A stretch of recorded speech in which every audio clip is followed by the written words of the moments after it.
गेंदे लगा दिए। पहली बार गेंदे लगाए तो ऐसे लगा दिए। स्टार्ट किया हमने गेंदे से कि हम इसको कितना आगे ले जा सकते हैं और क्या क्या इसमें इनोवेशन कर सकते हैं, कैसे इसको बड़ा बना सकते हैं। ये पूरा ब्लॉग इसी के ऊपर रहेगा, इसके ऊपर वीडियो डालेगी कि हम क्या क्या नए नए तरीके से हम कैसे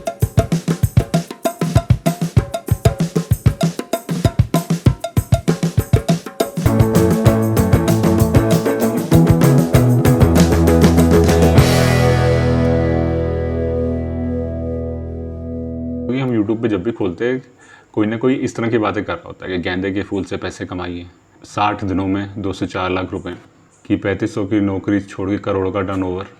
और आपने ऐसे बहुत सारी शॉर्ट वीडियो आती रहेंगी गेंदे के ऊपर, 1 बीघे से 1 लाख रुपए। अब इन सब में कितनी सच्चाई है? मैं ये नहीं कह रहा कि ये लोग जेन्युइन नहीं है, हो भी सकते हैं, नहीं भी हो सकते, सब ठीक है, इस पर हम कमेंट नहीं करें। हमारा है कि इन वीडियो को देखकर बहुत सारे लोग मोटिवेट हो जाते हैं कि यार गेंदों में इतना पैसा कमा सकते हैं क्या, खेती में इतना पैसा है। पर मुझे मेन ये जानना है कि मेरे कितना टाइम लगेगा। मुझे जो मेन कंसर्न रहता है वो ये रहता है कि मेरा इसमें कितना टाइम जाएगा और इसमें कितना हार्ड वर्क है।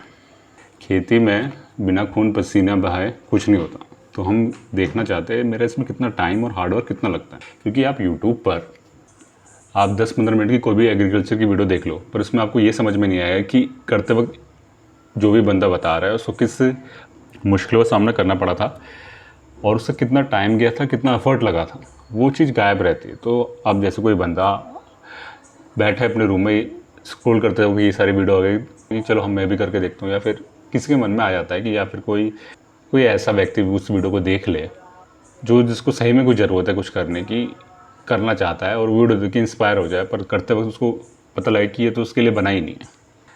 ठीक है, तो इसके लिए मुझे एग्रीकल्चर का बिल्कुल कोई एक्सपीरियंस नहीं है, ज़ीरो एक्सपीरियंस, ज़ीरो नॉलेज। ठीक है, पर मैं एक चैलेंज लेता हूँ। जैसे लोग बताते हैं कि 60 दिनों में 2 से 4 लाख रुपए और 1 बीघे में 1 लाख की कमाई, तो इसी को लेके मैं चैलेंज लेता हूँ कि हम भी मैरीगोल्ड उगाएंगे, हम भी मैरीगोल्ड की फार्मिंग करेंगे और देखेंगे कि एक्चुअल में करते वक्त क्या क्या मुश्किलों का सामना करना पड़ता है और हम सही में क्या 60 दिन तो चलो 2 महीने हो गए, हम 3 ले लेते हैं, क्या हम 3 मंथ में 1 लाख रुपए भी इससे कमा सकते हैं? प्रॉफिट, लागत हटा के प्रॉफिट, क्या हम 1 लाख रुपए भी मैरीगोल्ड से कमा सकते हैं? इसके लिए हमने उगाए हैं मैरीगोल्ड। ये वीडियो तो रिकॉर्ड करने में थोड़ा लेट हो गया, पिछले महीने में मैरीगोल्ड उगाए थे और अभी हम दूसरे महीने में। तो हम ये देखते हैं कि हम कहाँ तक पहुँचे हैं, क्या क्या हमें मुश्किलों का सामना करना पड़ा और कितनी मेहनत लगती है। तो ये मैंने चैलेंज लिया है कि हम 3 महीनों में देखते हैं कि हम 1 लाख रुपए टच भी कर पाएंगे। अगर ये सही में मैरीगोल्ड में इतनी कमाई है तो पता लग जाएगा, और कितनी मेहनत है बिल्कुल ऑनेस्ट और बिल्कुल ग्राउंड रिपोर्ट आपको मिलेगी कि सही में इसमें कितना काम लगता है। और वीडियोज़ आएंगी व्लॉग के फॉर्म में, मैं फील्ड पे जाऊंगा और वहाँ से आपको लाइव, वहाँ से आपको हो सके तो लाइव, नहीं तो मैं आपको वीडियो अपलोड करके ग्राउंड रियलिटी बताऊंगा कि मैरीगोल्ड में क्या क्या समस्या आती है। चलिए, ये इस चैनल का पहला ब्लॉग है और ऐसे ही हम आगे देखेंगे। सुनने में आया कि वर्मी कंपोस्ट से भी बहुत पैसा मिलता है, मोरिंगा से भी बहुत पैसा मिलता है और मशरूम से भी बहुत पैसा मिलता है, उनको भी हम ट्राई करेंगे। तो इस चैनल की सबसे पहला व्लॉग आप देखिए और बताइए कि आपको कैसा लगा। तो हम पहुंच गए हैं वापस खेत में सुबह के 6 बजे। उस समय मिट्टी ज़्यादा गीली थी, जैसे अभी भी मिट्टी गीली है, पर आज संडे तो आज कंप्लीट करना ही पड़ेगा। गीली मिट्टी में होता क्या है, ये मशीन चलाने में बहुत मुश्किल आती है। अब जैसे हम इसको चलाएंगे तो ये गीली मिट्टी के कारण हमें थोड़ा और भारीपन सा मिलता है, तो हम बहुत देर तक नहीं कर पाते, बहुत जल्दी थक जाएगी। तो देखो, जैसे ही थोड़े गेंदे के पेड़ ऊपर के लगाने थे, हमने लगा दिए नीचे, तो अपने ही वेट से ये नीचे गिर गया। देखो, ऐसे मिट्टी गाड़ के, मिट्टी लगा के इसको थोड़ा सीधा करना पड़ेगा। आज यहाँ से लेके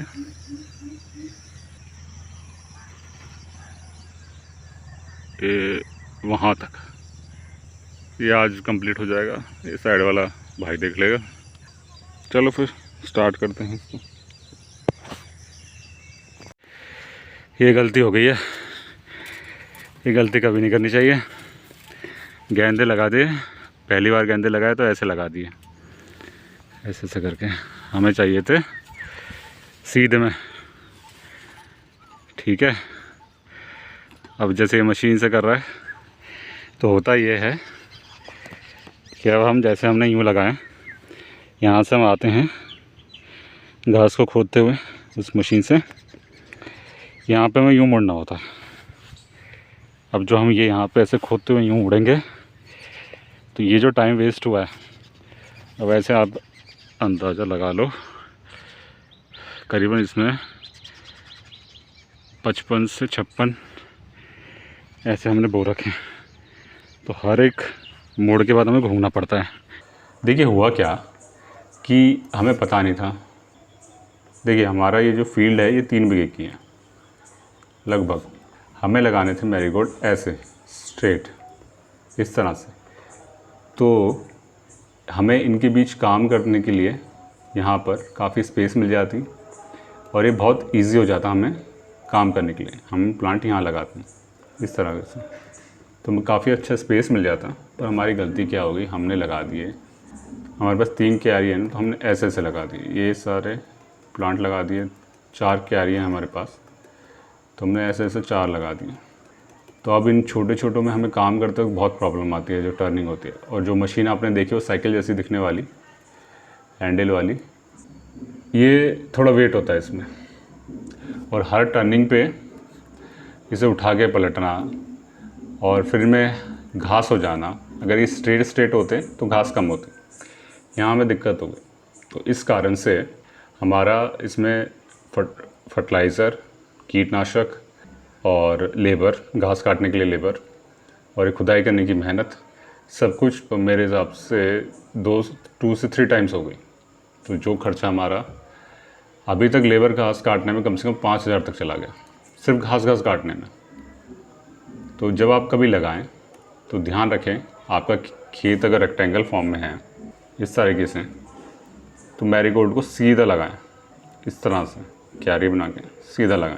तो इसमें मेहनत कम लगी, फर्टिलाइज़र कम लगेगा, कीटनाशक भी कम लगेगा, लेबर भी कम लगी, सब कुछ कम लगेगा। पर अगर आपने इसको इस तरह से बना दिया, यूँ यहाँ पे इन पे मैरीगोल्ड लगा दी, जैसे हमने गलती करी है ये वाली, ऐसे यूँ, तो आपको इसमें लेबर ज़्यादा लगेगा। भले ही इसमें प्लांट ज़्यादा आएंगे, फूल ज़्यादा आएंगे, पर लेबर, कीटनाशक सब कुछ ज़्यादा पड़ जाएगा। यहाँ पे आपको प्रॉब्लम हो सकती है। तो इस चीज़ का अगली बार ध्यान रखेंगे हम भी, और आपको भी ये सजेशन ज़रूर दूंगा कि स्ट्रेट लगाएं, सीधा लगाएं, उस पर ट्राई करें। मेरा पर्सनल एक्सपीरियंस तो यही है कि इसमें बहुत काम हो जाता है, बहुत काम करना पड़ता है, बहुत खुदाई करनी पड़ती है, बहुत लेबर खर्चा आता है, तो उसका ध्यान रखिएगा। अब देखते हैं कि एक्चुअली में घास जो उगती है इसे काटते कैसे हैं। अभी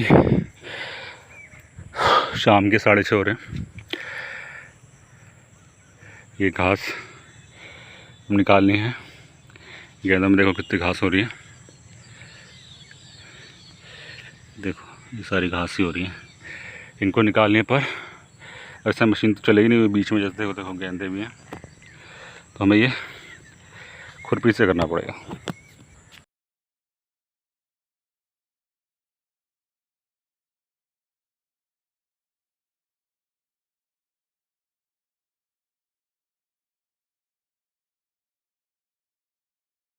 देखो एक गलती इतनी भारी पड़ती है, अगर इस सीध में होती तो घास कम होती, मेहनत कम लगती।